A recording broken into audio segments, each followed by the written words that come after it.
व्यक्ति तीनों लोगों को जीत सकता है, जीवन को जीत सकता है, मृत्यु को भी जीत सकता है, परंतु वह कभी भी प्रेम को नहीं जीत सकता,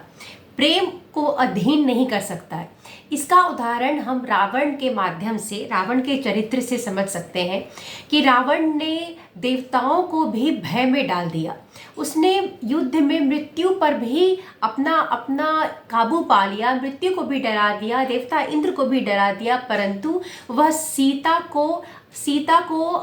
के प्रेम को जीत नहीं पाया। उसे लगा कि पहले वो सीता से यह बोल के अपना धन ऐश्वर्य दिखा के उसे जीत सकता है, नहीं जीत पाया। उसके बाद रावण ने सीता का हरण किया और उसे लगा कि सीता डर से उसके सामने मान जाएगी, झुक जाएगी, परंतु यह भी संभव नहीं हो पाया।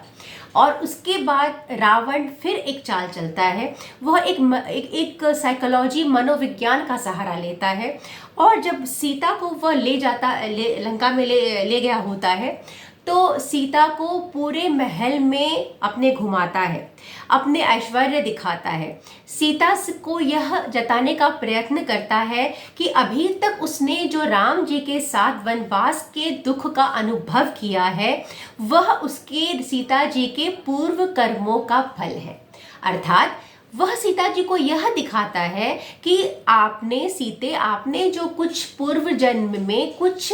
पाप किया होगा, इसी के कारण आपको वनवास का जो दुख है वह राम के साथ भोगना पड़ रहा है। परंतु वह सब पाप आपका तभी खत्म हो गया, तभी समाप्त हो गया जब रावण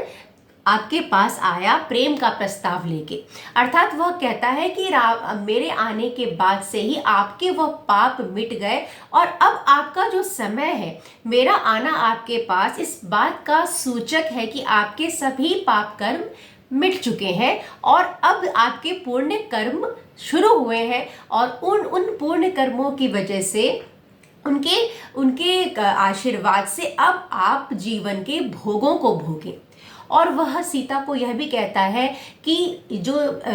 युवावस्था होता है सीता, वह हमेशा नहीं रहता, तो इस युवावस्था को तुम उस राम के लिए जो कि देश निकाला है और वह लंका तक पहुंचने का सोच भी नहीं सकता, उस राम के लिए तुम अपने इस युवावस्था को बर्बाद मत करो और तुम मेरे प्रेम प्रस्ताव को स्वीकार करो। वह सीता से यह भी कहता है कि जिस रावण का सर किसी के सामने नहीं झुका, चाहे वह कोई देवता हो, वह राक्षस हो, गंधर्व हो, यक्ष हो, किसी के सामने नहीं झुका, वह रावण आज सीता तुम्हारे पास अपने 10 मस्तकों को तुम्हारे पैर में रख रहा है, तुम्हें नमन कर रहा है और तुमसे प्रेम प्रस्ताव की स्वीकृति की गुहार लगा रहा है।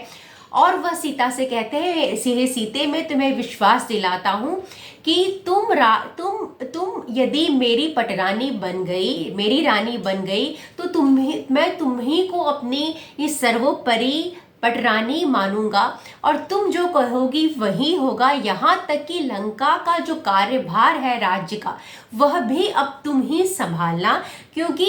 यह जो रावण है लंकापति, वह तुम्हारे सामने नमन कर रहा है, तो पूलंका के सभी लोग तुम्हारे सामने नतमस्तक होंगे, तुम ही इनकी रानी होगी। और यह जो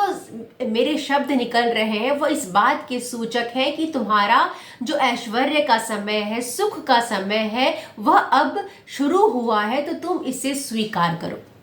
वह बहुत तरीके से सीता को समझाते हैं और अंत में यह भी कहते हैं कि मेरा जो यह प्रेम तुम्हारे लिए है, वह यह मत समझना कि अनैतिक है। वह यह भी सीता के दिमाग में डाल रहे हैं तुम इस चीज़ की ग्लानि का भार मत रखना सीता कि तुम एक विवाहिता स्त्री हो, और उसे ये बार बार जताना चाहते हैं कि राम के साथ तुम्हारा साथ उतना तक ही था, अब इसके बाद ये जो ऐश्वर्य को भोगना है, सुख को भोगना है, वो मैं ही हूँ तुम्हारा साथी, जो हमेशा के लिए तुम्हारे लिए उपयुक्त हूँ और तुम्हारे साथ रहने वाला हूँ, क्योंकि मुझे कोई मार भी नहीं सकता, मुझे कोई जीत भी नहीं सकता, मृत्यु भी मुझे जीत नहीं सकती, तो तुम जैसी सर्वोत्तम स्त्री के लिए सर्वोत्तम वर केवल और केवल मैं ही हूँ।